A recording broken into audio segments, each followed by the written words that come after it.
Must feel the playboy. If it wasn't for the devil, would God be bored? I noticed that you don't pray to the sky no more. I know every payday you find a store, then find a club, move your spinal cord. When you hear about queens, you think of them. I see you and your friends replacing them. Wait till you learn your ancestry and how whitewash pass affect thee. Our parents had it incorrectly. Things we can't let go, let be. You really want more than this Camry? The kids are watching, the men are flocking. When God was calling, your phone had blocked him. Your love is your love. You gave it to men, they didn't want that. They barely hugged back, they violated. Who got you jaded? I made you famous, you made for painters. My goal, my aim is to educate it, not penetrate it. I'm elevated, let's celebrate it. Brown skin cutie, I love you so. Never let the world come for you, know. You're my world, yes I think so. Binge watch all your episodes. Baby, who taught you the X and O's? Big Draco tryna kiss it through the phone. G8 go, I love your tone. Bell surround, jeans be on. All we doin' Jeezy on. All we doin' Jeezy on is turn up like when Meech was home.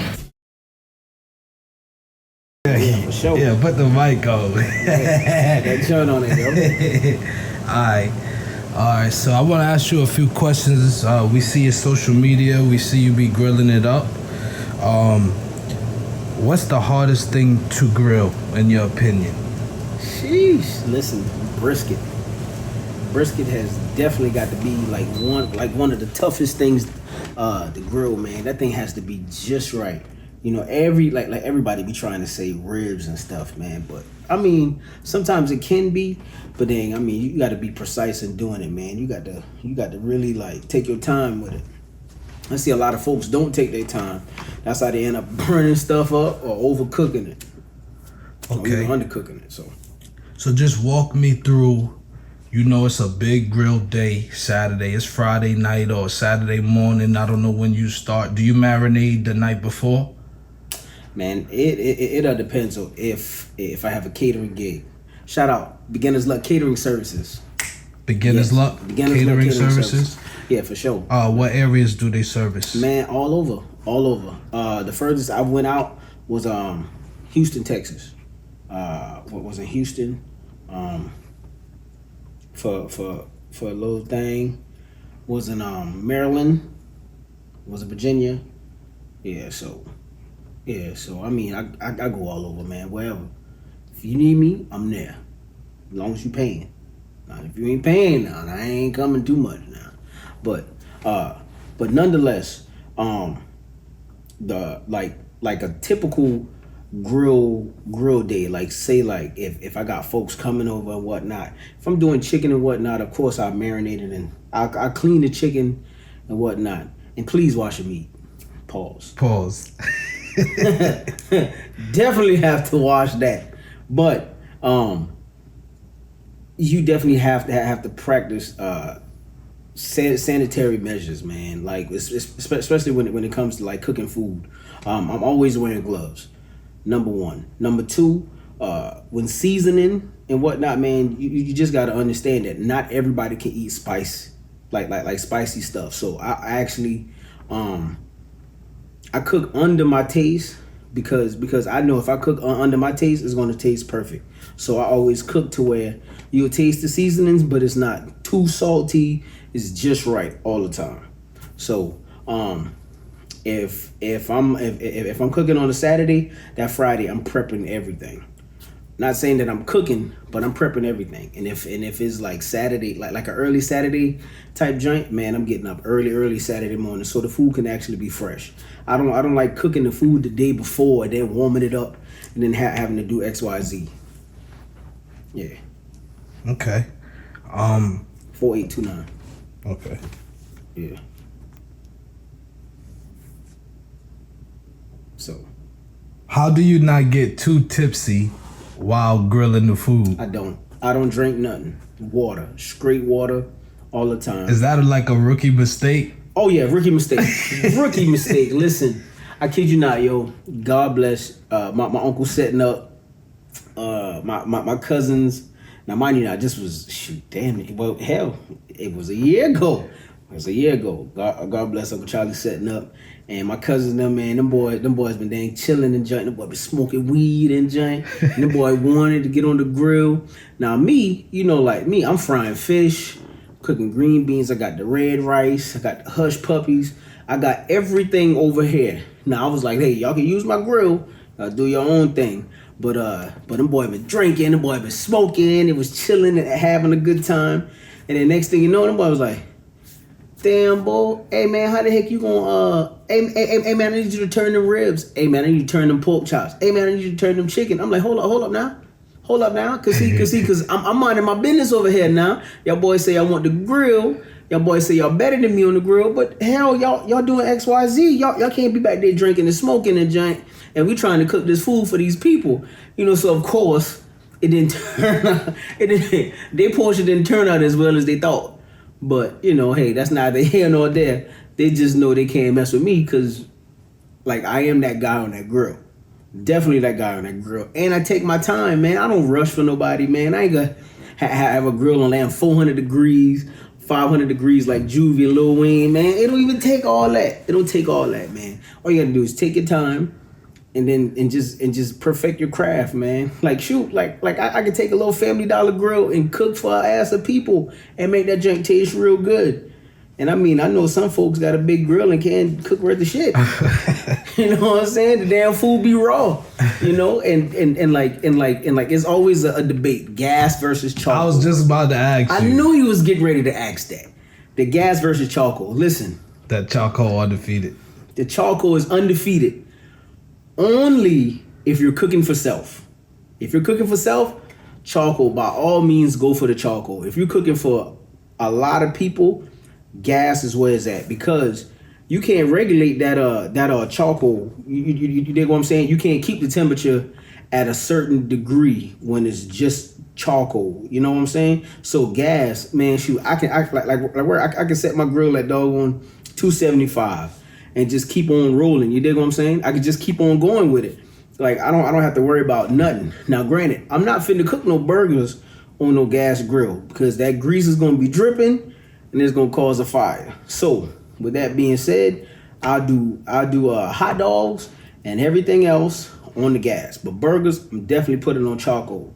And I'm also getting a chimney. I ain't using lighter fluid. I'm using old grease. Old grease is then the key to lighten charcoal, man. Don't never use lighter fluid, man, because your food gonna taste like lighter fluid. That's a good tip, man. Thank you for that. Yeah, hope y'all listening out there. All right, we're gonna transition a little bit. We're gonna get into a little bit more personal questions. Good. Sure. What is something you had to learn about women? Women are very emotional creatures. Like if you are willing to listen, they are willing to talk. Alright? So always be willing to listen. Always be willing to at least be that shoulder for a woman to lean on type joint. Because Lord knows it's a lot of people that have gone through things. You know what I'm saying? And when the conversation was on social media about a woman choosing a man or choosing the bear, and these women were choosing the bear, it's because a whole lot of them have been quote unquote sexually assaulted or molested or XYZ. So that's why they don't trust men as much as they would trust bear in the woods. So, as I just agree with you on that, man. As I got older, just having these conversations with women, you realize a lot of times it's not one-off cases. It's not, oh, it was just you. It's like this is happening. Yeah. To the majority. For sure. Man, that you just imagine what kind of stress that would cause or what kind of strain that would cause on a gender war relationship, Yeah. And see a lot of us as black folks, we don't get the necessary counseling. You can't go to your local pastor and expect them to give you counseling on issues like that because they don't know. You can't simplify sexual assault or molestation as being things in the Bible. You can't. Like they have to get professional help. You have to seek professional help to get some kind of counseling on that, because it's certain things you can't talk about with your pastor. You can't. and like church members, and we as a black community, we got to stop sweeping shit underneath the rug, because when it comes down to that, we sweep things underneath we sweep a whole lot of things underneath the rug. Man, we got this perverted motherfucker right here. Ain't nobody gonna say nothing to him. When in actuality, somebody should have been whipped his ass a long time ago. Yeah. Somebody should have whipped cousin so and so ass a long time. Somebody should have whipped cousin or uncle so and so a long time ago. But it's like people are scared to like say and do anything, and that makes a whole bunch of women uncomfortable. So like when they grow up, they still have that fear that still can happen to them. You dig what I'm saying? Me, I have daughters and whatnot, and like I am scared of that, but I'm also scared of my actions if that should happen.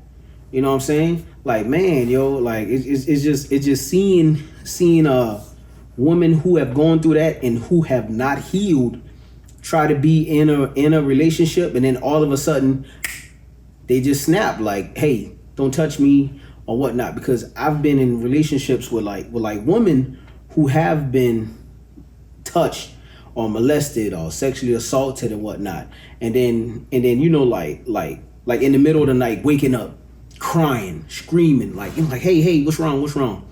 There's nothing wrong. Nah, it's absolutely something wrong. You know, it's like and there, you know, in seeing that person who has done that to them, is like basically they're forced to put their feelings aside, almost like having a touch of Stockholm syndrome, whereas, you know, like, shoot, this person has done something to me heinous than a motherfucker, and then I'm just supposed to push that shit aside and be good for the sake of family. Nah, man, fuck that. Yo, if that person did something to me, man, look, man, I should be able to hold my foot in their ass, man, and I should be good with it. You know, like, people need to be held accountable for their actions. You dig what I'm saying? So with that being said, me having daughters, it taught me so much about woman and the anatomy of a woman. Cause hell, shit, I used to sing a song while wiping my daughter's like private parts, man, cause it just made me feel uncomfortable. You know, man, these little girls shit up just like these little boys, man. The little boys, you just put the tool to the side, pause. You push them to the side and then clean them up. But these little girls, man, you really got the maneuver in there. You dig what I'm saying? So it just gave me a whole different respect of the woman and their private parts and how gentle to be with them and whatnot. So that's really about it, man. So like I didn't know the anatomy of a woman's body, and I know how to take care of it when it's time to. Copy that. I can respect that. This is just a little off script, but we're talking about what you learned with women, and I was curious to know, have you ever had like I guess what would we call this phase, like a fuck these bitches, but I don't want to say it like that, just a who hurt you phase. You know what I'm saying? Yeah, when you feel I definitely did. It was after being with my oldest daughter's mother. You know what I'm saying? After that, I ain't gonna lie, man. I went through my little slut phase. I was just banging anything I could possibly get. Man, I ain't had feel good, man. I was just running through it, man. I used to be at State, just knocking them down, posy style, man. You hear me? Killing it 3 at a time. I'm just weighing these girls out. And then I'm like, dang, Bo. I'm like, Bo, you know, when I get older, Bo, I think I'm gonna be all right. But I ain't never had a threesome. But I was just knocking them down. It was just like, hey, word, yo, what you trying to do? And I'm just knocking them down. I ain't gonna lie now, I get kind of scared because I'm like, boy, I just hope my daughters don't fall for the kind of guy I was. You dig what I'm saying? I mean, I ain't got to worry about that with my oldest because she gay. So we ain't even worrying about that. Because she gonna knock them down 3 at a time. Just like I did back in the past. I'm just waiting on her to get to that phase so I can root her on like. But you know, it's just like, hey man, I'm just patiently waiting so I can then low key. Yes. Right. Yeah, for sure. All right. One more time. What's the 4829? All right. Yeah. I got a good question for you. This one is a little light. All right. So pick a celebrity running mate to run with if you were president. Man, that's kind of hard, man. You dig? Any celebrity. It could be a comedian, an athlete, a reality TV star, maybe just a cute face that you want on the podium with you? Man, nah, man. The crazy joint is, man, I think was watching this younger cat, man. Ben X, you know, Ben X is one of those intellectual dude. He's a Muslim and giant. I follow him on IG, and he's just very intellectual with the things he say. You know, granted, very knowledgeable.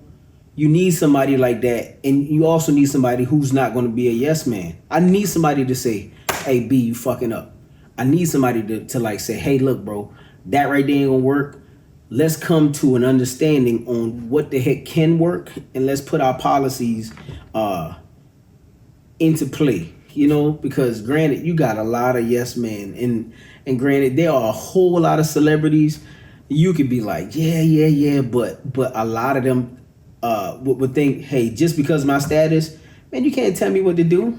Like they they gonna already feel as though they're above you because of their celebrity status. So, excuse me, I didn't want somebody who's gonna be like, hey, let's come to an understanding. And plus, he's a Muslim, man. You know, like shoot, like they actually sit and listen to like folks. But a lot of those folks, they ain't gonna sit and listen. So I'd rather take Ben X.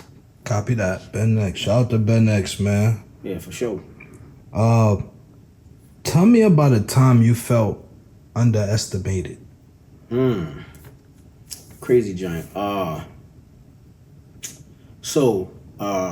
Granted, I'm a Mason as well as a Shriner. So in coming into these organizations, you know, people feel as though we as black men only join this organization to sleep with women. Granted, I can sleep with whoever I want to sleep with, man. But that's not really the case with me. It's like I'm always dedicated to community service. So there was a time when I wanted to do some things for the homeless in North Charleston. And a couple of my large brothers, it was like, nah, man, you know, that ain't gonna work. And I'm like, look, man, it's a lot of homeless folks. Because granted, I was one of the fire marshals in North Charleston and whatnot. And in everyday life, man, you just see like my everyday of working, you would always see like the homeless community. They always out begging, people always pushing them aside.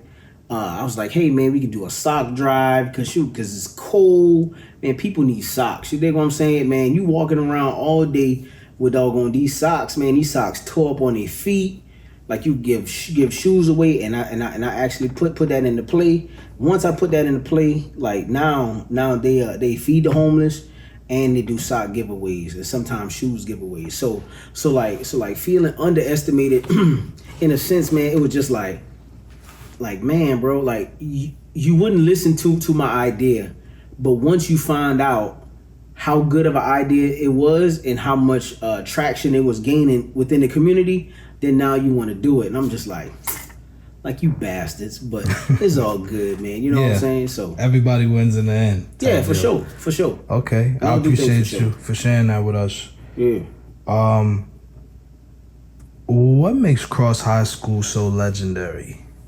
Man, just the people walking through the halls, man. Like you have had, like you've got to experience it for yourself.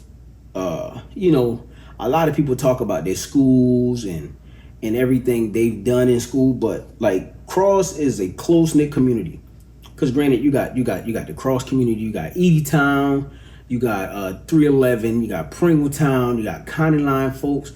It's like you got 59. It's like everybody is just like close. No matter how much beef you had in high school, when you get to a certain point, when then you're older, I mean, that's on the men's side. These women still got beef, you know what I'm saying? A woman will hold a grudge, you dig what I'm talking about? I feel you. But like, yo, so like my joint is like all of the men get together. It's like a good drink and a good cigar, a good smoke. Man, listen, we'll be there talking all days and reminiscing and whatnot. So it makes sense for Cross to be legendary, as far as like coming in contact with the people who you know would want to see you win. And even if they don't want to see you win, they put on a good goddamn facade. You know what I'm saying? Like, for real. So, I mean, I think Cross is legendary because we don't like granted, even though we are like a small community, a small high school in a rural area, everybody gives a damn about each other, and everybody will come together if something should happen to somebody. So it's that close bond that everybody shares that brings us together, that makes us legendary. Yep, I agree. Okay, we got a few minutes left, just the last 3-4 questions here. For sure. So I want you to elaborate on the concept of fighting back when life isn't going your way. Man, sheesh. Listen, granted, I just had those kind of moments, you know what I'm saying? March 2023, nephew got killed.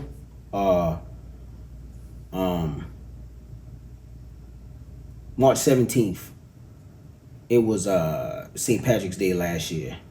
Nephew got shot and killed in Goose Creek. Still ain't find his killers. We know who did it. Berkeley County ain't doing nothing. A lot of folks say don't take it into your own hands. Trying to be a better person is just hard. You dig what I'm saying? But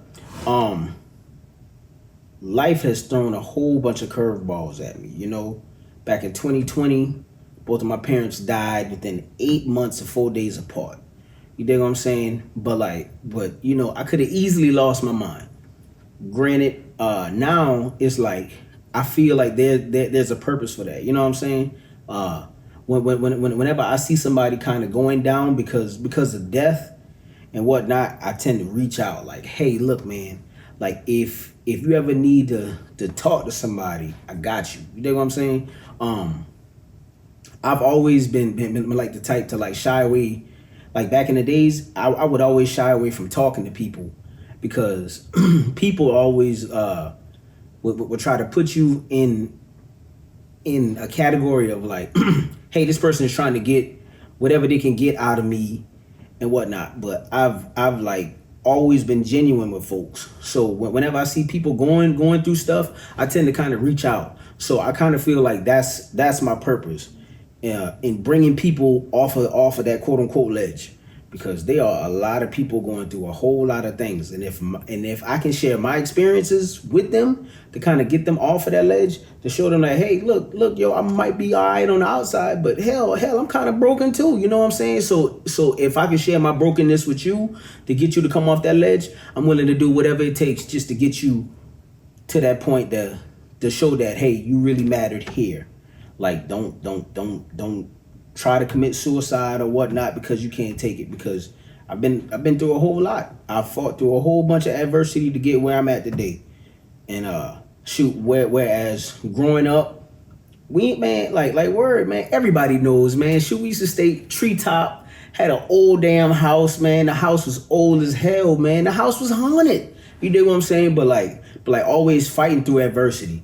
Went from that to living in a trailer nice as a mug. Trailer got repossessed not because of me and my mama, but you know, that's a story. That's another story for another day. You dig what I'm talking about? And just always fighting through adversity, always getting to where I could always be a voice to people. So I say that to say this, like, always try to be a shining light for somebody, because you just never know.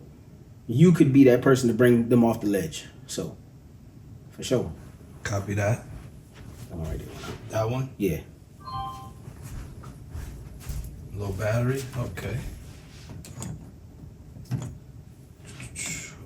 Do I have a charger? What kind of charger it take? It take a regular. I got a charger.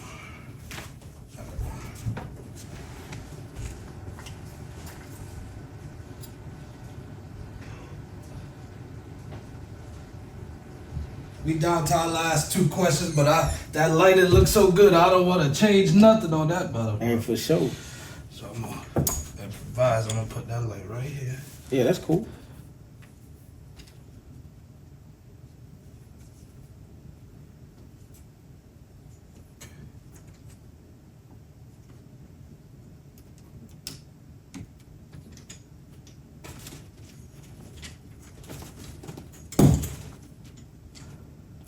Back. Yeah, you straight.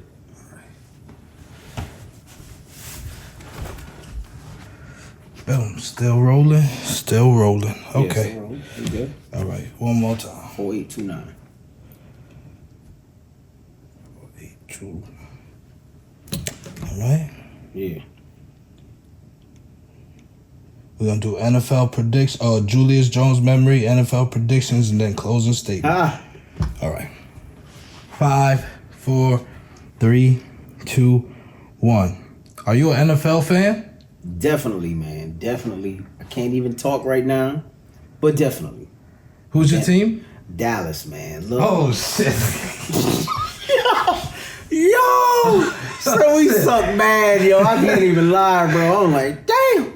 Man, you might as well go to DC if you could be an offensive coordinator. Bro, it's just rough, man. I don't understand it. Like, it's coaching, it's ownership, it's general manager, it's the whole shebang.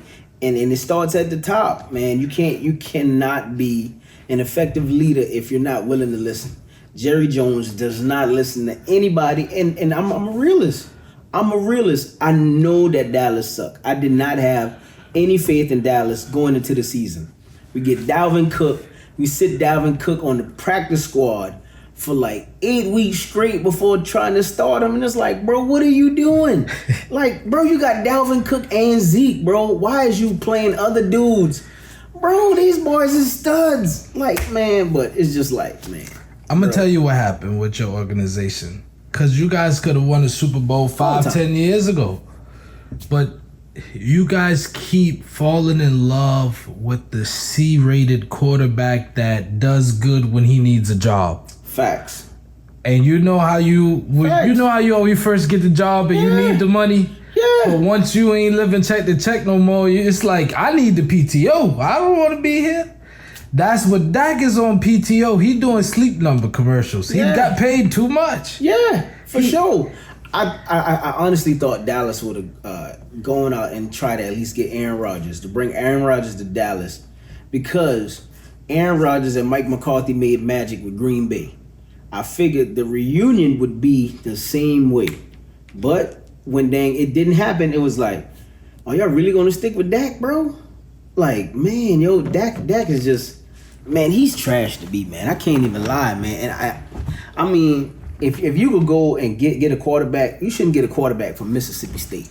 Like, this motherfucker favorite quarterback, his favorite idol was damn Tim Tebow. What the hell that tells you? Ain't he from New Mexico? No, man, I know he's from Montana. He's from Montana. I ain't know where the bastard from, but I know his ass up. Yeah, where he from, the sisters don't wear bonnets. I don't know what's going on, man. I couldn't put my playoff hopes in him. I never did. Like, Tony Romo could have won it all. That same year, Dallas had won 11 straight in Dak rookie season. When Tony Romo was up and well, they could have bring Tony Romo back and lead us to the championship. But yet, they kept Dak Prescott in, and we lost to the Green Bay Packers. I remember that shit, and I was just like, bro, Dallas is always going to be a mediocre team. That's why I'm just falling back. I ain't joined no fan clubs. I ain't joined nothing this year, bro, because I already knew. I was like, bro, I ain't wasting my money going to all these crazy shits, and I know Dallas is going to lose. Them boy went to Atlanta. Hey, we going? Bro, I don't give a shit. I'm not going. I already know we going to get smoked. Oh, we only lost by 6. Bitch, we lost. Fuck, a loss is a loss. By 1 or 66. Well, it's November. You got the Super Bowl, late January, early February. What's your predictions? Lions and the Chiefs. Lions and the Chiefs? Lions gonna take it. Lions upsetting the Chiefs. Lions is gonna take it, bro. Man, the Lions is smacking everybody in the face, man. As if somebody had owed them candy or something, bro. Like, they tearing people up. And with them acquiring dang Zadarius Smith from dang Cleveland, bro, that gives them an extra defensive end to wreak havoc on everybody. Shoot, the offense is putting up points. Like, they don't even care, man. Them boy will run up the damn score on your ass. So, I mean, I can't lie now. The Skins the Commanders look good. They look real good. And I said that before the season. The only team I was fearful of is the Commanders. But hell, but looking how the Lions had beat the shit out of the Cowboys, like before that game, I was like, boy, the Lions just look like they're on a mission. And I think the NFL really wants Detroit to have something, because granted, Detroit has never won. Shoot, they've never gone to the conference championship. They've never been to the Super Bowl. So it's like, who do you give this title to? Even though it's just entertainment, the Lions is going to win. I think the Lions have the best shot to unseat Kansas City. Copy that. All right, we'll look forward to, and if your prediction comes true, we'll make sure we plaster it all live. Most definitely. So last two questions here. The first being, what is the next chapter of your life called? Man, I can't even. For right now, I mean, I can't even put it into words. It's basically me trying to do more as a service member to my community and the surrounding communities. Granted, just like I said, I'm a Shriner. In December, we have elections to put us in place to either be to be in our respective temples and whatnot. So right now, I'm like third in charge type thing. But you know, I feel like my ideas and my means actually gives me a chance to be in a leadership position more than others. I take my time with things, and you know, I'm also trying to get this quote unquote health initiative up, because granted, we as black men, we don't go to the doctor until it's damn it too late, and we have to stop that. So in the organization that I'm a part of, Al Aziz Temple 259 out of Cross, of course, we're just trying to start a health initiative for all men. Because granted, shoot, like, I'm getting ready to turn 40 next year. Whew. That feels crazy saying it. But like my thing is to always get out and inform the community that, hey, look, man, if you don't get checked up, you don't get your sugars regulated and all that good stuff, hey, you could possibly die, man. And we want each man in our community to stay as healthy as possible, man. We want men to live a long time, whether you're black, white, whatever. We just want to inform communities like, you need to get checked up. Get your prostate checked, get your colon checked, get everything checked. I'm planning on having a prostate cancer awareness brunch. It'll be free, but we just want you to come out, man. Get registered to vote, join the NAACP, black, white, or whatever. Man, just get yourself checked, man, and come out there and hear from a doctor on what could be the repercussions if you're not checked out. You know, if you don't carry your ass to the doctor. We want you to be healthy. We want you to be fit. We want you to be here to live long for your kids, your grandkids, your niece, nephew, whatever. You know what I'm saying? So. Copy that. Do you have a Julz Jones memory? So, Julz Jones was a very bad boy. You hear why I say Julz was so freaking mean when they moved here? Let me tell you something. Julz was one of the kids I'm talking about, just always sneaky, a pinch, poke, bite, do whatever. He was bad. He was very bad, man. But like seeing you grow up, man, to be the man that you are today, man, it makes me very, very happy. You dig what I'm saying? Like granted, your moms had married one of my family friends and giant man, and you know, it was like y'all instantaneously became family as well, you know. So watching you grow up, man, from dang the little CD head damn Julz to damn from Julius to damn Julz, you know what I'm saying? It has been an honor and a privilege. You dig what I'm talking about? Yes, like, as far as seeing you have your own kid and giant, man, it's always a blessing seeing somebody mature into who they could become. You dig what I'm saying? Like, you ain't got no crazy stuff going on. You ain't doing nothing wild out here in these streets. And I just love seeing it, man. You know? So with that being said, like, I'm going to always encourage you. I'm going to always push you to do your damn music because we need a goddamn album because you bullshitting. You dig what I'm saying? Like I just really enjoy seeing who you've become.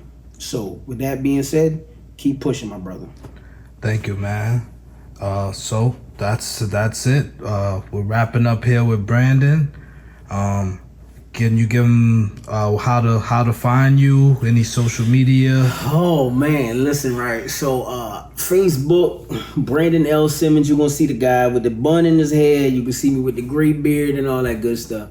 I just started growing it this year, so don't talk no trash. It was kind of patchy. It's coming together, slowly but surely. It's coming together, you know. But smoke _ DABASSMAN, Smoke the Bass Man, because I used to play bass guitar. I sang though. I lost my love for playing the bass guitar after Mom's passed, but the singing is on point, so I do sing. So you can find me on all platforms, Smoke _ the Bass Man. If not that, shoot, I mean, if y'all look on my pages, you can see the catering joint. I also do cigar boxes and whatnot. I'm a mini Jamaican. Yes. So, I mean, you know, we just try to make stuff happen, man. And I'm a community service person. So if you need whatever, just reach out. I got you. Copy that.